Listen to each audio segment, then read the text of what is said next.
मैं बहुत ज़्यादा हुसैन थी। जवानी के दिनों में मुझ पे ऐसा हुस्न चढ़ा के देखने वाले मुझे देखकर कुछ लम्हे तो आंखें झपकाना ही भूल जाते। शादी वाली रात मेरे शौहर भी मुझसे बहुत राज़ी हुए थे। मैं जब भी ससुराल में बना दुपट्टे के घूमती तो मेरा दीवर मेरे साजिद माजिद को देखते हैं।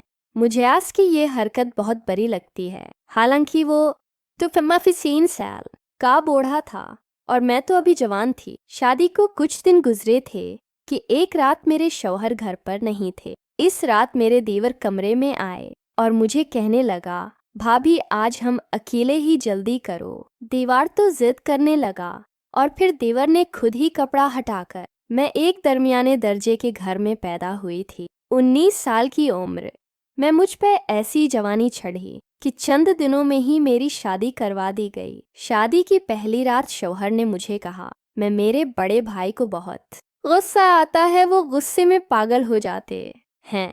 तुम उनका बहुत ज़्यादा ख्याल रखना। वो जो भी कहीं जैसे भी कहीं वैसे ही करना। वैसे 4 दिन से मैं यही देख रही थी, जब भी मेरे शौहर को अरेसलान को आवाज़ देते तो उनकी रंग का पीली पड़ जाती है।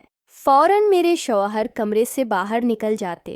आज़ाद की बदहवास ही देखकर मेरे दिल में भी उनका बड़ा रूप चढ़ गया था। इस दिन 5वां दिन था कि जब सुबह अरसलान ने मुझसे कहा कि आज हम बाहर घूमने जाएंगे। मैं बहुत खुश थी, लेकिन इस वक्त मेरे देवर ने अरसलान को पुकारा तो फौरन अरसलान कमरे से बाहर चले गए। बाहर से मुझे अपने देवर के चीखने चलाने की आवाज़ें आ रही थी। वो कह रहे थे कि 4 दिन शादी के हंगामे में गुजर गए हैं। तुम्हें एहसास भी है कि तुम्हारे शाप पर तुम्हारे ना होने की वजह से कितना लूज हो सकता है, और आज भी छुट्टी करके बैठ गए हो। अभी की अब भी शाप पे जाओ और सारे वर्कर्स के सर पर खड़े हो जाओ कि वो ठीक से काम करें। तुम्हारी शादी मैंने उस लिए नहीं की कि तुम कमरे में ही घुस कर बैठे रहो, और अपनी बीवी से भी कह दो कि वो किसी की जिम्मेदारी संभाल लें। यहाँ कोई और औरत तो नहीं है जो उसके नाज नुखरे उठाएगी। ये सुनकर तो मुझे बहुत गुस्सा आया था। अभी कुछ ही दिन गुजरे थे हमारी शादी को, और इन दिनों में मैं नाश्ता भी बना कर दे रही थी, जिसमें भी मेरे दीवर कई खामियां निकाल चुके थे। लेकिन इरसलान ने मुझसे प्यार और मोहब्बत से यही समझाया कि भाई की बात का बरा ना मानना। इतने दिनों में इसे सोच में उलझी रही कि देवर आखिर ऐसा क्यों है। लेकिन आज जो शोर शराबा मेरे देवर ने मचाया था, मैं तो बहुत घबरा कर रह गई थी। अरसलान जब कमरे में दाखिल हुआ है तो उनका चेहरा गुस्सा हुआ था। कहने लगे कि मुआफ़ी चाहता हूँ, मुझे दुकान पर जाना पड़ेगा। मैंने कहा, कोई बात नहीं, काम पहले है, बाहर हम फिर भी कभी चले जाएंगे। मैंने भी ऐतराज़ नहीं किया था। अरसलान तो अपनी दुकान पर चला गया था। मैं किचन में आकर अब जल्दी से बर्तन धोने लगी। शादी के तीसरे दिन ही मैंने खाना बनाया और घर के सारे काम काज भी मुझे करने पड़े। मेरे देवर ने नौकरानी को निकाल दिया था। कहते थे कि जब बहू घर में आ गई है तो सफाई भी वही करेगी। मैंने पूरे घर की सफाई कर ली थी और थिक हार कर अब मैं अपने कमरे में आराम करने के लिए जाने लगी तो मेरे दीवर ने मुझे आवाज़ दी। वो अपने कमरे में बैठे थे। मैंने सिर पे अच्छी तरह से दोपटा लिया, लेकिन पट्टा रेशमी था, इसलिए जब अपने देवर के कमरे में गई मैंने पूछा, कुछ चाहिए आपको? उन्होंने मुझे सर से पांव तक बड़े गौर से देखा और अजीब अंदाज से अपने सूखे होंठों पर जबान फेरने लगे। कहने लगे, दूध पीना है। ये सुनकर मुझे सबसे पहले अपने दोपटे का ख्याल आया था, क्योंकि मेरे सीने से दोपटा सिरक चुका था। मैंने फौरन अपना दोपटा सही किया और कमरे से बाहर आ गई। मुझे अपने देवर की यह हरकत बहुत अजीब लगी थी। देवर तो भाई की जगह होता है और भाई कभी भी बहनों को सिर से पांव तक इस तरह नहीं देखते।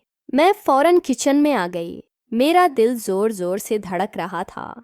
मुझे बड़ा अजीब सा लग रहा था। मैंने फ्रीजर खोला और दूध का गिलास पकड़ के दोपटा अच्छी तरह से खुद पर लिपेट कर अपने देवर के कमरे में आ गई। साइड टेबल पर दूध का गिलास रख दिया। इससे पहले कि मैं कमरे से बाहर जाती हूँ, मुझसे देवर कहने लगी है कि थोड़ी देर मेरे पास बैठकर बात कर लिया करो। घर में अब मैं और तुम्हारे अलावा तो कोई होता नहीं है और मैं बड़े दिनों से अकेला था और अकेला ही बैठकर बोर हो जाता हूँ। ये सुनकर मैं परेशान सी हो गई थी। मेरे दीवर के कमरे में सिर्फ एक बेड और अलमारी थी। बैठने के लिए अलग से कोई भी चारपाई वगैरह नहीं थी, इसीलिए मुझे मजबूरा बेड के किनारे पर ही बैठना पड़ा। वो मुझसे इधर उधर की बातें करने लगे, लेकिन जैसे उन्होंने दूध का गिलास पकड़कर मन्ना को लगाया तो फौरन से हटा लिया।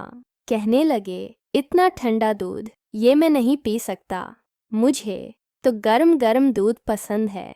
ये कहते हुए फिर उनकी नज़रें मेरे चेहरे से होती हुई मेरे पूरे बदन पर सफ़र करने लगे। इनकी नज़रों में ना जाने ऐसा किया था कि मैं इल्झन का शिकार होने लगी थी। मेरे माथे पर पसीने के कतरे साफ दिखाई देने लगे थे।